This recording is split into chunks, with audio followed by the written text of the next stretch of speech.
Hello, everyone. Great afternoon.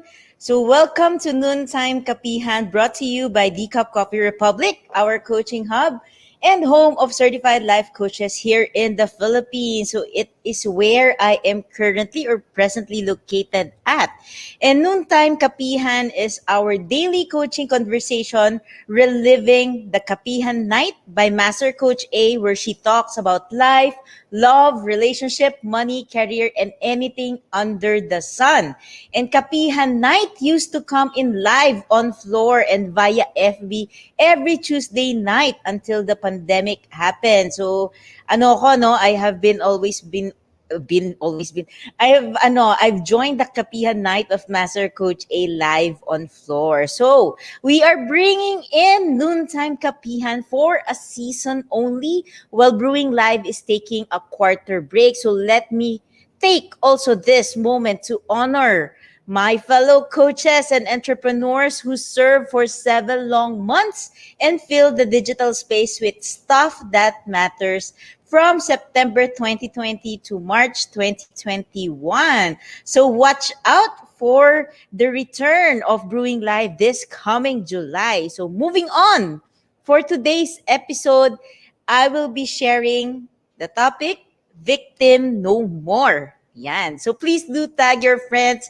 share this video link, and invite others to join our conversation. And if you are watching this on a replay, comment #replay and do let us or send us a message if you wish to connect with any points that resonates with you. The YouTube link where you can find the replay of all the episodes of Noontime Kapihan is found in the caption of this video. So please do follow and subscribe to the channel so you'll be notified of all the future videos to stuff your digital space with valuable content.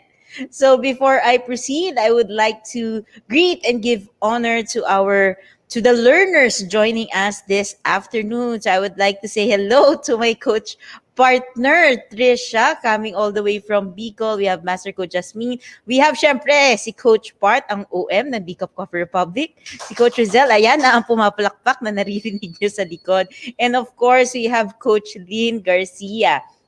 So for those who do not know me yet, let me and allow me to introduce myself. I am Coach Candee Teng. I am a professional life and mental health coach from the Life Coach Philippines. I am also a Master Builder Apprentice of Master Coach A. I am a proud scholar of Master Coach A's Tribe Speak, a 6-step to 6-figure speaking career training program. And I am also a community manager of Master Coach A's Upskills Blueprint Circle. I am a single mom. I am a mental health and wellness advocate. And I am also the founder and creator of When Comfort is Not Too Comfortable coaching community. And the goal of this tribe is to help 1 million individuals to courageously journey towards recovery from their broken name, broken identity, and dreams so that they can design and truly live a life of stewardship. So again, the topic for this afternoon is Victim No More. So may backstory naman this topic. So this came from the mental boot camp of Master Coach A, called where we address the drama triangle, and the victim role played so resonated so much with me.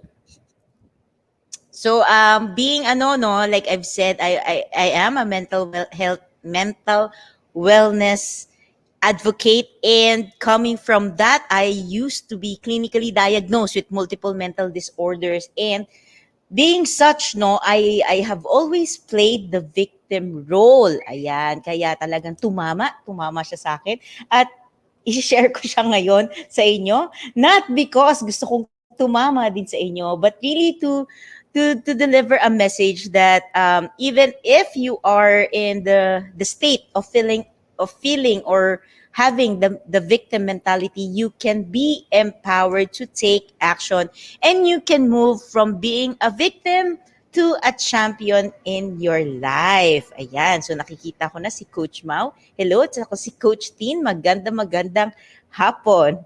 So, Let me give you a scenario. Scenario lang naman, no? This can be you. So if you can connect, say hashtag connecting. If you can relate, hashtag relate. Hindi ko naman sinasabi ikaw to. Pwede naman kakilala mo lang. Okay? So meron ka bang kakilala na as soon as they arrive and as soon as they sit down, you have this thinking, eto na. Eto na ang bagong ganap ng Tale of Woe. Yung woe, W-O-O-E. Woe is me, mga ganyan. Ito na ang bagong drama. Ayan, episode of drama. Yung buhay niya may sariling drama. Ayan. And you wait for them to tell their latest tale of woe.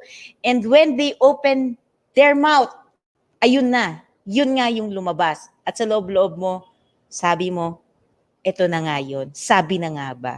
Ayan. So if you can relate, hindi ikaw, may kilala ka lang na ganon, please do share with me. And I will be sharing a few statements and you can fill in the blank. Okay? So ito sa mga taong nakakasama mo na biglang kilala mo lang at hindi ikaw na umupo, nakipagkwentuhan, who had a conversation with you. Meron silang mga statement na, why do I always blank? Ayan. So feel free to share your thoughts from your experiences. Ayan. Why do I always blank? Ano yung mga common na naririnig mo? Why do I always blank? So, 'di ba, there's so many things. Why do I always end up in, nakita ko kasi si Coach Mau, no? Why do I always end up in the wrong relationship? Why do I always, yun? Mas maganda kasi Tagalog, no? Bakit na lang maling tao yung nakukuha ko? Ayan. Bakit, ayan, sabi ni Coach Lynn, fail. Why do I always fail?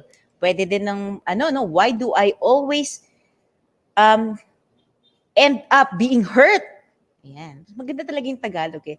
Bakit naman iniwan na naman ako? Yung mga ganyan. Sige, ano ba yung mga why do I always? Bakit na lang palagi? Ayan. Si Coach Lynn, bakit ako na naman? Yan. Why do I always worry? From Coach Nilo. Hello, good afternoon, Coach Nilo. Ayan. Sige, go ahead and share. Now, the next statement naman na, how am I supposed to blank? Ayan, si Coach Colleen, sabi niya, bakit laging ako na, maganda kasi may emotions, no? So, try natin. Bakit laging akong ang may kasalanan? Tapos may exclamation point pa siya. Ang mga bucket list, sabi nga ni Coach Part. Yes, so why do I always? So, ito yung mga bucket list. Bakit lagi akong naloloko? Why do I need to be there? Ayan. So, for the next statement, how am I supposed to?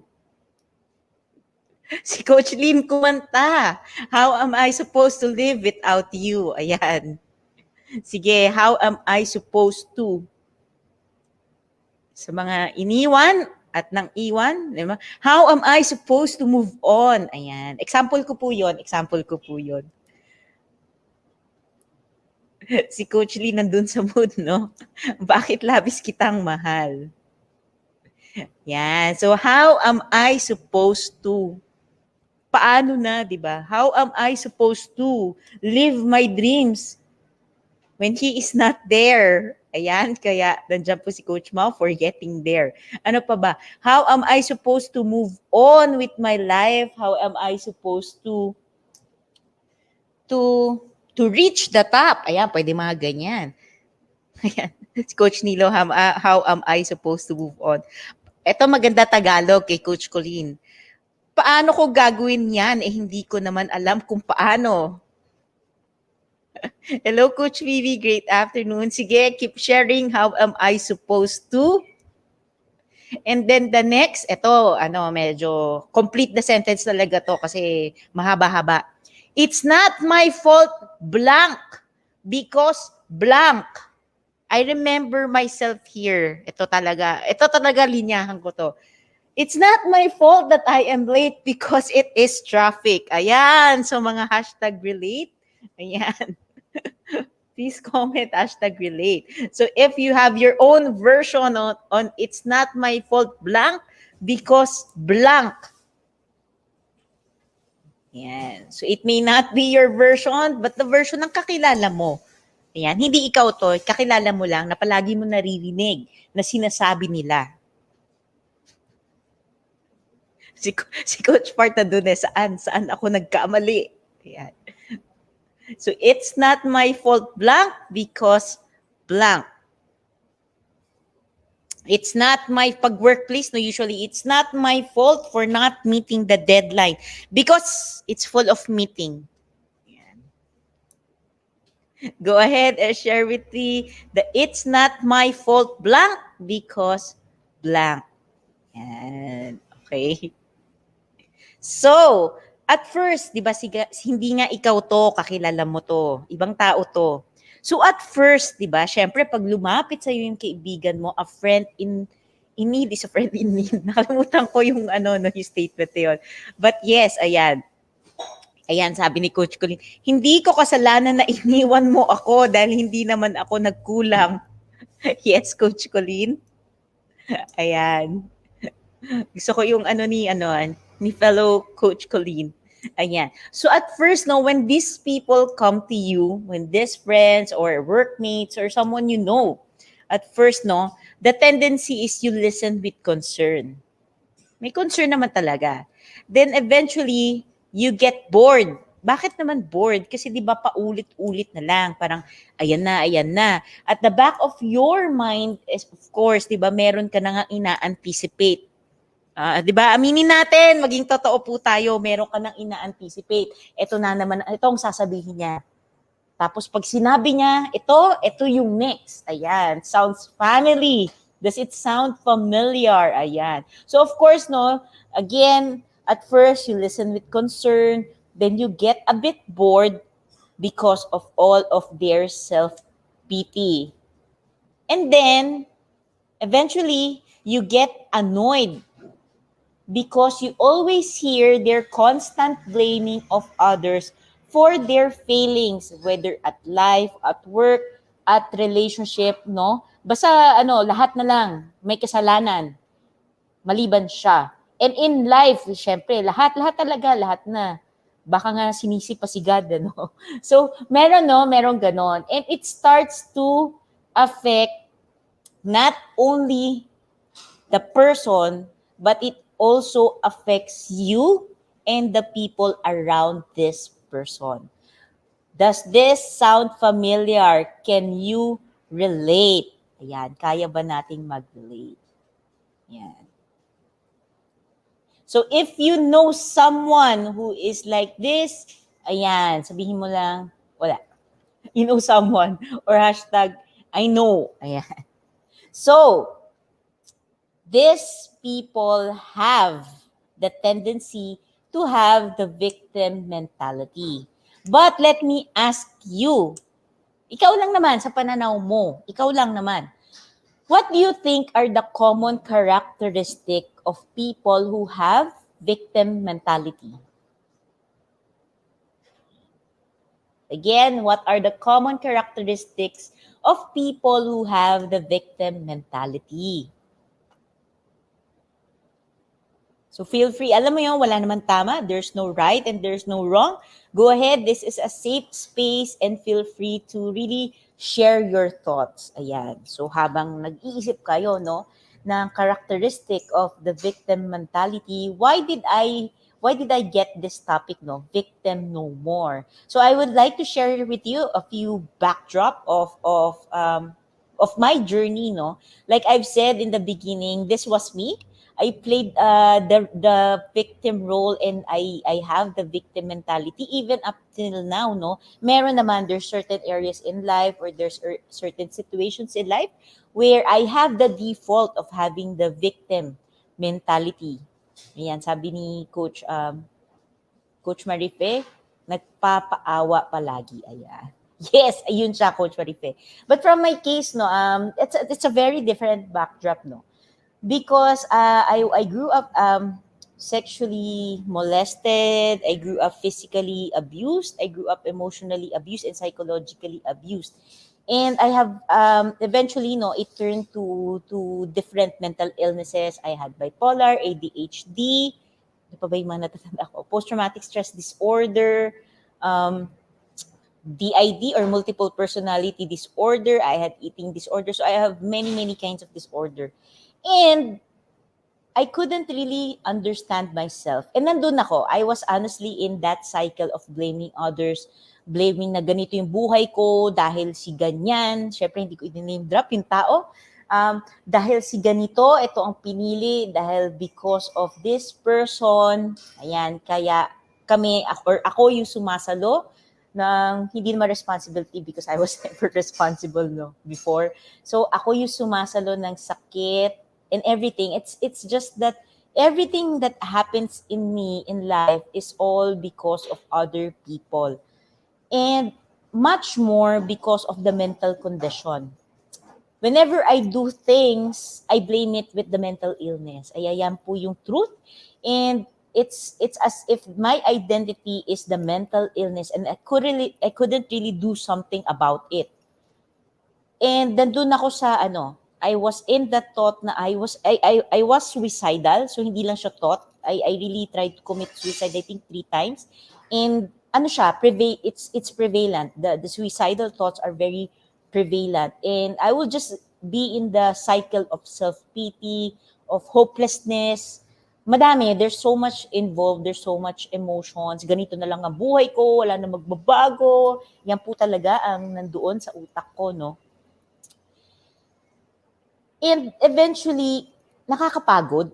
Nakakapagod po talaga siya, no? Eventually, I really had that moment that I decided I don't want to live like this anymore. That I don't want to be, I want to understand more about the condition and how to manage my condition. Because it's already getting hard. Life is already getting hard. Kasi alam mo yun, pag pa-victim, because I was in the pa-victim mode, it was already hard. But as I continue to spiral on that cycle of those negativism, ewan ko may word na gano'n, no? Yung negativity, yung that endless thoughts, that cycle of thoughts, I knew in my heart that I couldn't continue, and I'll end up really dying, no. So eventually I search and I look for ways to be able to manage my mental health. Thus dito ako napunta kay Decaf Coffee Republic. This was not the physical space before. It was still in the PSM before, no. It was November 2017 because I encountered survival in the city. I think it was that one, no. It was a mental health talk by Master Coach A, and it got me wondering, no. Sabi ko, uy, interesting, because during at that time the suicide rates, no, wala pa, hindi pa siya elevated, and people are really silent about mental health, about mental illness. The stigma was really there, was still there, no. And sabi ko sa utak ko, uy, himala, may magsasalita about mental health. And I went, no? I went. And eventually, nakita ko si Master Coach A na, alam mo yun, yabang ko pa dati. Sabi ko, sino ba itong babaeng to? Ganyan. Sino ba ang mga pinagsasabi niya? Yeah. So there's truths in what I was hearing, but I really didn't want to accept it. And so, cut the long story short, I journeyed through life coaching. I got certified as a life coach, and then I work with Master Coach A to be able not only manage. This is the beautiful thing about life coaching. It doesn't work. The coach doesn't work on your mental illness. The coach works on your dreams, on your vision, on the goals, and how to bridge that gap, no matter what your mental condition is. So that's something that that really I wanted, no. And eventually, as I work with Master Coach A, I got healed, no. I got healed, and from the healing comes now the realization that my mental illness doesn't have to define me, and there is really no reason to blame my mental illness for everything that is happening to me. But the fact is, ito talaga yung reality, no? Ito yung reflection that I am empowered and I can make a decision that I don't need to to play the victim card or or be stuck in the victim mentality. And I have that epiphany. Hindi lang siya basta epiphany, masakit kasi siya na I was not really responsible with my life. And it's easier to blame circumstances, people, situations, challenges in my life for not taking responsibility. So hashtag aray. Oo, aray. Masakit po talaga siya. Alam mo yung epiphany na nakakainis at masakit. Yun, may term ko dito kay Master Coach A. Coach, masakit ta. Ayan, ayan. Yan yung sinasabi ko kay Master Coach A. So, this is where it is coming from. And I really like to share with you that journey na how I was able to transition from someone who had that victim mentality, who plays the victim role, to someone eventually deciding and making a choice to take full control, to be empowered, to take responsibility. At I may not be there yet. Alam mo yung the responsibility, the empowerment that I truly envision, but I am on that journey and I am getting there. Yan. So, ayan, let me, read some of the comments of the common characteristics of victims, of people who have victim mentality, no, from our viewers. So, for Coach Nilo, he said, self-pity, inferiority complex. Ayan. And then, sabi ni Coach Phoebe, madalas nagsasabi ng lahat na lang mali. Ayan. And then, of course, Coach Marife said, nagpapaawa palagi. Ayan. Ayan. So, ito na siya. So, people playing a victim role consider themselves at the effect or at the mercy of a person or situation. So, this belief that someone or something else is, or something else or someone else is beyond their control. And someone and something is always responsible for their situation. Therefore, it prevents them, kakasabi ko lang, from taking responsibility for their own condition, and they deny the power to change their circumstances.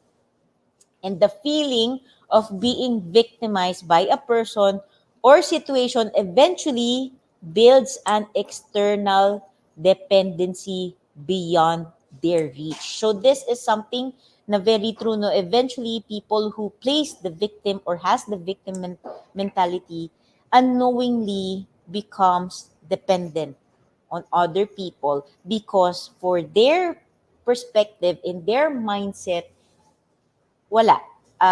They don't have the power and they are not capable of taking action. So for people who have the victim mentality, you will see that your entire life is through a perspective that things constantly happen to you. Ayan. In short, life happens to you. Palagi na lang nangyayari sa'yo. And victimization is thus a combination of seeing most things in life as negative, beyond your control, and as something you should be given, ito yung sinasabi ni Coach Marife, sympathy for experiencing as you deserve better. So at its heart, a victim mentality is actually a way to avoid taking any responsibility for yourself or your life. And by believing you have no power, then you don't have to take action. Hashtag arouch. Alam niyo, aray plus ouch, arouch. So this is really a realization on my journey that eventually I have to accept that it's easier, no? It's easier kasi to blame other people than to take responsibility. Because when you take responsibility, you have to take action and you have to carry the load. You have to face whatever consequences there is. Yeah. So hello, Coach Rhea. Hello, Coach Crazy. Great afternoon. So ito naman, a healthy person, on the other hand, recognizes that beyond random, bad circumstances or occurrences or situations in life, many things in life happen because of the choices they themselves made, and that they have power to choose differently. And they understand that when misfortune does happen, it is nothing to do with personal value or deserving or not deserving. Ayan, ang ganda ng comparison, di ba? Victims have this mentality that life happens to them. Well, a healthy person or a person with a healthy mindset knows that that life happens for them, para sa kanila. People who play the victim or has the victim mentality want sympathy and they deserve and they sympathy. Ayan, they want sympathy and they have that mindset that they deserve better. But a person with a healthy mindset recognizes that everything is a result of the choices they made. So very if you look at it, no, very contrasting. So malayong malayo. You see a crippling mindset and an empowered mindset. So now, ang tanong kasi, have you ever realized or have you ever wondered if a person is truly aware that they are having or playing the victim role or have the victim mentality? Alam mo tipong imposibleng hindi niya alam eh. I'm sure alam niya. Alam mo yung may ganong thoughts. Or the person is simply just unaware. And for the person, meron naman tayong kilala, no? Alam naman nila. They know that they have the default of playing the victim mentality. And then you ever wonder, no, why do they continue? Bakit hinahayaan nila? Bakit hindi sila gumagalaw? Why don't they make a choice for their life? Kasi may perks. Yes. There are perks on playing or having the victim mentality. Oh, kakaiba, di ba? So I'll be sharing with you few perks that people with the victim mentality really have, no? First is they don't have to take responsibility for things. Perks yun. Kasi they don't have to do anything. Second, they have or you have the right to complain and receive attention. Third, others feel sorry for you and give you attention. So yung isa is may right ka mag-complain, yung isa is they feel sorry for you. Next is that people are less likely to criticize or upset you. Dahil nga iba yung may kasalanan, dahil meron kang right mag-complain, and because people feel sorry for you, they will less likely criticize or upset you. Yan. Kakaiba, no? And others, of course, feel compelled to help you and do what you ask for. So, somehow, you feel important. Ayan. And you can tell stories about the things that happened to you and seem interesting. Next, there is no time to be bored because there is so much drama in your life. So, hindi mo na kailangan manood ng mga K-drama in your life dahil yung ano, no? I remember this. Talagang, I got hit with this, no? Because I had this line before na, ayoko na manood ng teleserye because yung buhay ko punong-puno ng drama. Ayan, so ako din po to. Ayan.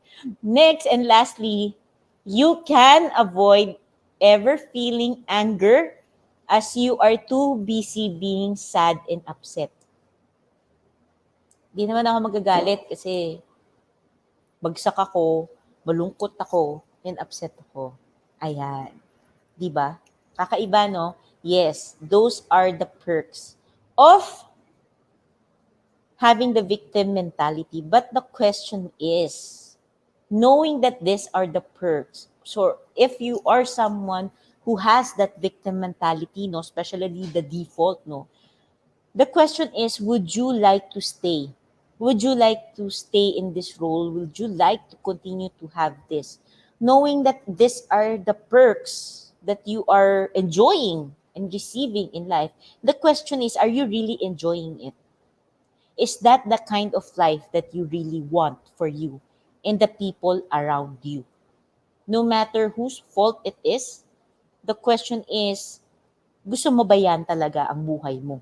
Gusto mo bang hanggang dyan ka na lang? Now, what are the setbacks of having a victim mentality? Siyempre, kung may perks, meron din naman setbacks, no? First is damaging your morale. Ayan. So, the chronic pessimism and woe is me, yung woe is me outlook can irritate and wear down other people, spoiling the overall happiness. So this is not only for you, no, as a person, but the people in your space. And eventually, you wonder why people leave you. Aray. Second, damaging for your productivity. So the person may make mistakes or cause delays that could have been prevented. Kasi nga meron silang statement, ay ano, yung sa first, no, it's not my fault, blank, because blank. They always have this mentality, no? And when this happens, the person can blame other people or highlight some perceived difficulties in whatever they are working on. Third is it damages relationship.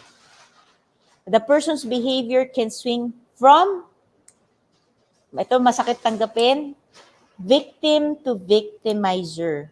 1 minute, the person may play the victim and seek attention. Then if na-call out or may nangyari, the next thing that you know is the person may blame someone else or even hurt those who try to help him or her. And lastly, it's damaging for trust. The person may likely have an external locus of control. So if you want to know more about the locus of control, feel free to connect with Coach Rezzhel at 0917-586-1661. We have a toolkit that discusses locus of control. Ayan. So this means that the person believes that everything that happens to him or her is beyond her or their control and is down to fate, luck, or other people's behavior. Bahala na. So as a result, other people may not feel that they can trust him or her with any important task, any important responsibility, and eventually wala ng expectation for them to even be given any responsibility or may makikitang outcome. Yan. So while there are perks, there are also setbacks.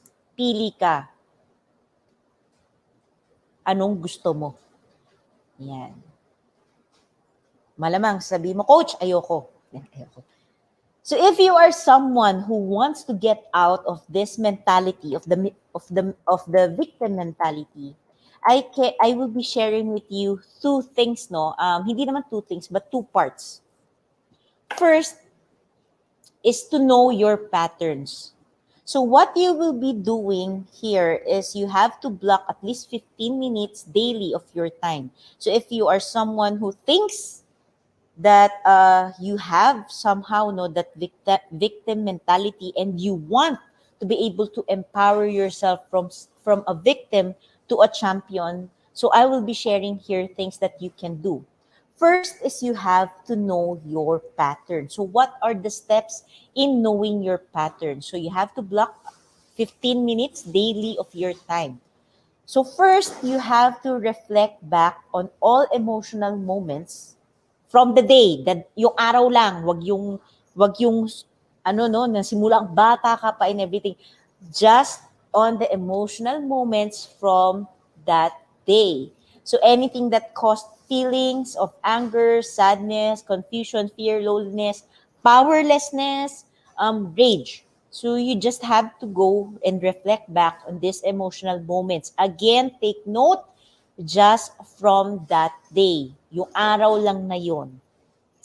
Second, ask yourself, What did you do and how did you react in that moment? So when things that, di ba usually you say that things happen to you, may nangyari, may tao, ayan. So looking at it now, so kunyari may tao may taong gumawa nito. So what did you do when the person did something? And how did you react in that moment? So you have to list this down. And then third is take a mental note of what specific situation is causing you to take on the victim mentality. Yan. Again, take a mental note of what specific situation is causing you to take on the victim mentality. Can you see or observe similarities in situations na nagdi-default, no, that you have that victim mentality? So, yung mga thoughts na ito na naman, ito na lang ako, kasalanan ko na naman, yung mga ganyan. So, you want to take a mental note of it. And then fourth, if of course, having all this is you get to identify the patterns in your behavior that triggers you to be in this mental state. So you have a patterns, you observe the patterns. Now look at the triggers. What are the triggers that puts you in this mental state? So this is the beauty of recognizing your patterns. So I highly recommend that you do this no at least 2 weeks. Ayan, 2 weeks para makita mo talaga. And as you do this no, remind yourself to be kind to yourself and just take deep breaths and pause and fight against every cell in your body tempting you to act on the first thought that comes to your mind, because things will come up and eventually, di ba, emotions will be there, and then doon eventually you will be tempted to act. May maiisip ka niyan, especially if it involves the emotions. May maiisip ka, but hold it, teka lang, wait lang, take a deep breath. Wag muna. Don't act on the first thought that comes to your mind, but rather list down the thoughts. And eventually, if you need help, I encourage you to connect with me or connect with Coach Rezzhel at 0917-586-1661 to have a life coach process with you. So remember that you may not be able to do it in the first few times, but as you continue to question your thoughts and to really observe how you are responding and reacting, you will eventually realize that you can be empowered, that you are empowered as long as you don't give up. And after a few attempts, of course, yun na siya, you will really feel powerful and you will feel as somehow you are in charge of your own thoughts and shift from reflexive, alam mo yung reflexive, out of reflex kang nagre-react to more deliberate and intentional thinking. And it starts first from identifying or knowing your patterns. So, now, in case you are someone who already knows your patterns, so sabi mo, Coach, alam ko na yung patterns ko. Well, wow, good for you. Ayan, di ba? So, may great news. Ito, great news. Most behavioral patterns a victim mentality has is a learned behavior. Ayan, learned behavior siya. Therefore, if it is a learned behavior, you can unlearn the behavior. Ganda. You can unlearn the behavior and put a new behavior in place, a better one that can empower you. Now, here comes the move from victim attitude to, usually, no, a victim attitude is, I need help. Pero hindi naman usually humihingi ng tulong or are not open to the help, no? To one of a creator or a champion who says, I believe in myself and I can take responsibility for my own experience like champions do. Because champions, apart from being responsible, are something who takes command, no? takes command, who really stands firm and believes in themselves. So you can change your state by consciously po, again, consciously shifting your mindset from the problem to the outcome you desire by following this step. So this is the second part. After identifying your patterns, now you can do this. You can be a champion instead of a victim. So before I proceed, I would just like to read the comment of Coach Rhea. So sabi ni Coach Rhea, agree coach, negative automatic thoughts when left unchecked will create a ripple of negativity. Yes, that is the power of really blocking at least 50 minutes, no? 15 minutes lang naman yan ng time mo. Ayan. Then you can become fully aware of how you are responding, how you allow the thoughts, no, and the triggers and everything. Ayan. Now, for the steps to become a champion instead of a victim, the first thing is to write down your goal. So list your top goal that you wish to achieve. Ayan. So ano ang goal na gusto mo makuha?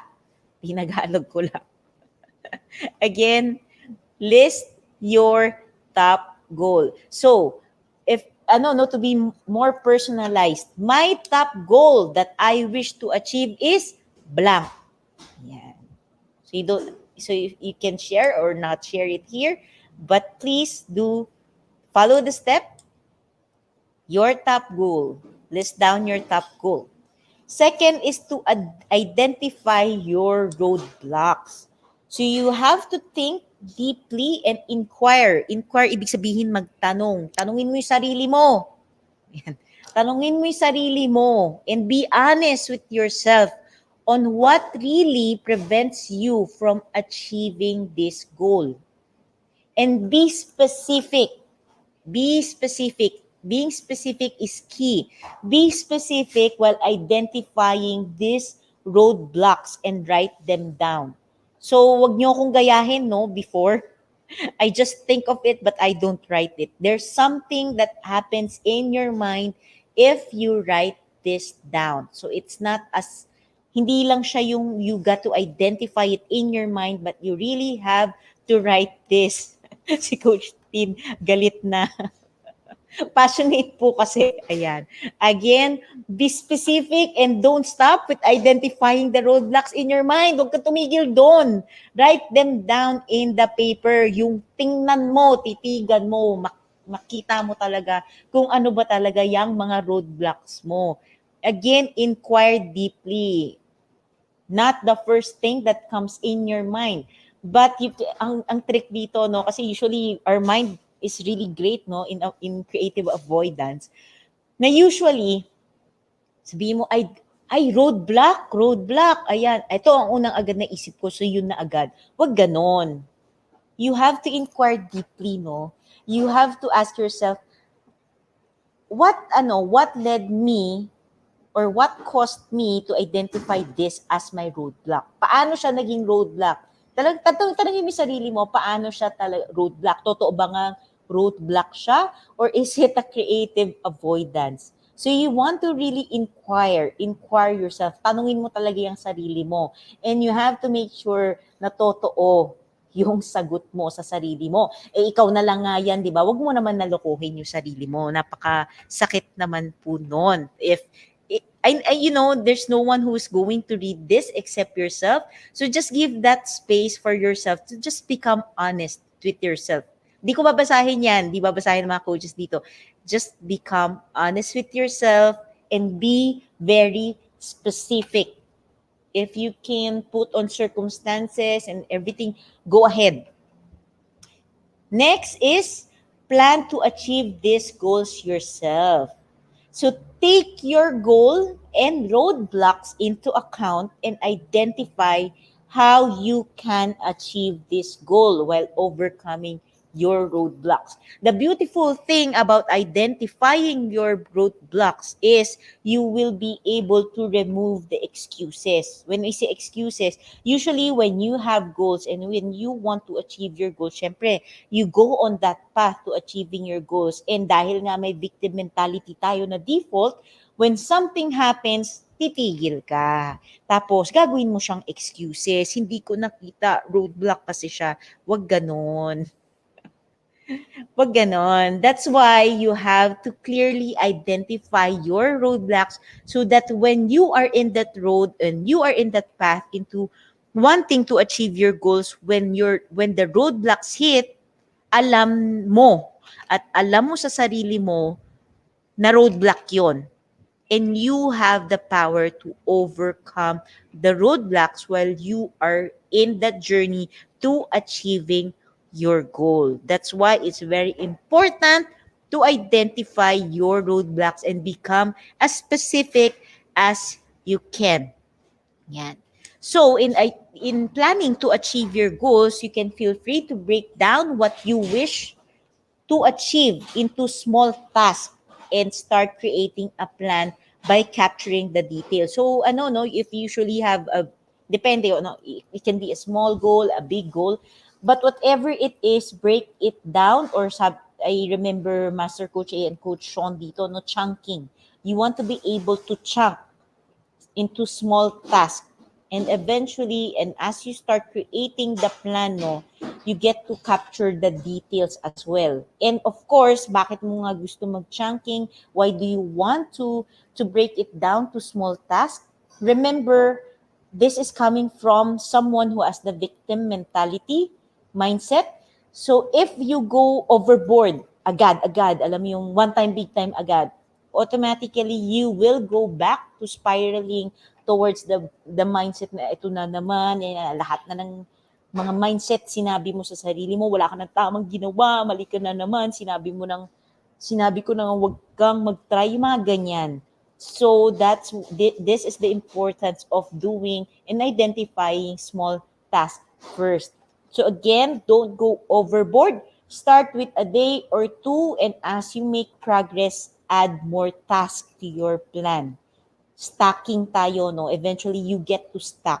Stack habits, stack on goals. Ayan, on your task pala. So be consistent and continue to invest daily, even if for a small duration of time. Remember, as long as there is action, it can be done. Then slowly, of course, you will build the momentum, and tasks that were daunting at first will become effortless. So that is the key. So I have shared with you the ways, no, on how to move from someone who has the victim mentality to someone who will become a champion in their life. And as you've heard me, it's all about in when you have the victim mentality, it's really